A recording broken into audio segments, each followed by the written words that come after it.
All right. Now, let's talk about up to the point just before February 2003. Do you recall the last time that this family or any members of this family visited the ranch? I believe it was the summer of 2002. And how were the boys behaving during that time in the summer of 2002? They were quite active during that time period. And when you say quite active, what did they do? I would say they were enjoying all the privileges of the ranch. I wouldn't say they were nonstop, but they were pretty active. Okay. And did they have some problems that seemed to need some attention? Yes. Can you describe what that was? Well, we just had a viewing of a golf cart accident, so that would be one example. What kind of behavior are you talking about? You know, again, they were active. I guess I'm trying to be polite here. They were very active. Well, you have to be. It's nice that you're being polite, but we have to ask you to just tell it like it is, whatever it is. They were pretty reckless at the time. They were driving very fast in the golf carts. They were also driving ranch vehicles. They'd get in a ranch vehicle and take off and drive, and we'd have to stop them. You know, they were young. They could drive a regular vehicle. Well, let me stop you with that for a moment. When you say ranch vehicles, what kind of vehicles did you have to stop them in? A regular van, like an Astro van. Mr. Jackson's personal vehicle, a Navigator at the time. Other things like, they were pretty destructive, I would say. As the testimony continues, so does the off-roading at Neverland. Okay, so when the kids got the Astro van, an Astro is like a regular minivan, right? Yes.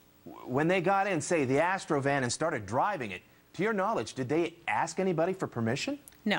And where would they drive it? They would drive it on the property. Okay, do you know if they ever drove out through the gates, the Golden Gates, I guess you call them? Well, they did drive it around. How far they went, they never drove off the property, but they drove on the property. Okay, did they drive golf carts through the Golden Gates? Yes. So they would be out in that area between the, I still don't have the word for it, but whatever it is, the private... Occupied area of the property. During the February to March 2003 period, did the leave the ranch from time to time? Yes. Who took them off the ranch? I would say it was limited to either Vinnie Amon or Chris Carter. Occasionally Mr. Marcus, Joe Marcus, would take them off the property. Okay, and what were the purposes of going off the property? I'm not sure. I didn't inquire. Once they were at the gate and they were ready to leave, we would just open the gate and let them leave. Were there times they went off the property, for instance, during the day, and they came back 3 or 4 hours later? Yes. All right. Was there anything that would have prevented any guest at the ranch, including Janet, from calling 911 if they had some sort of emergency? No. And how do you call 911 from the ranch?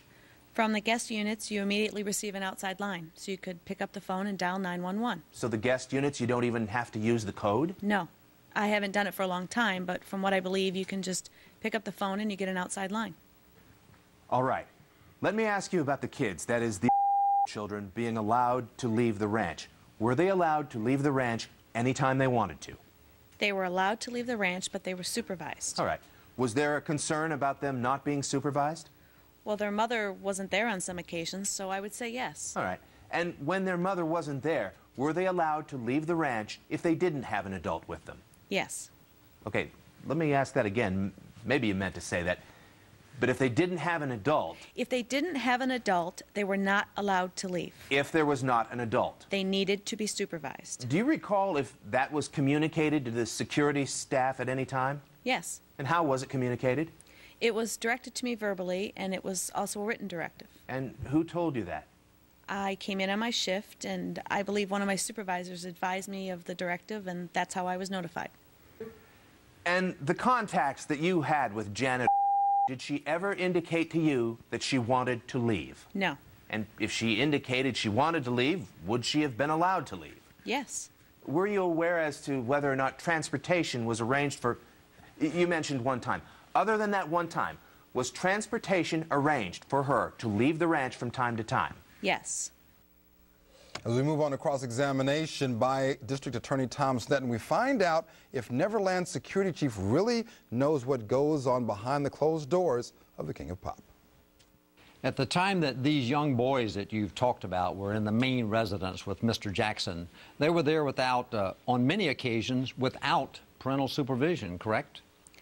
I would say there were some occasions. I don't know if there were many occasions. I'll settle for some. there were some occasions where some of these young boys were in the house with Mr. Jackson with nobody else present. Is that a fair statement?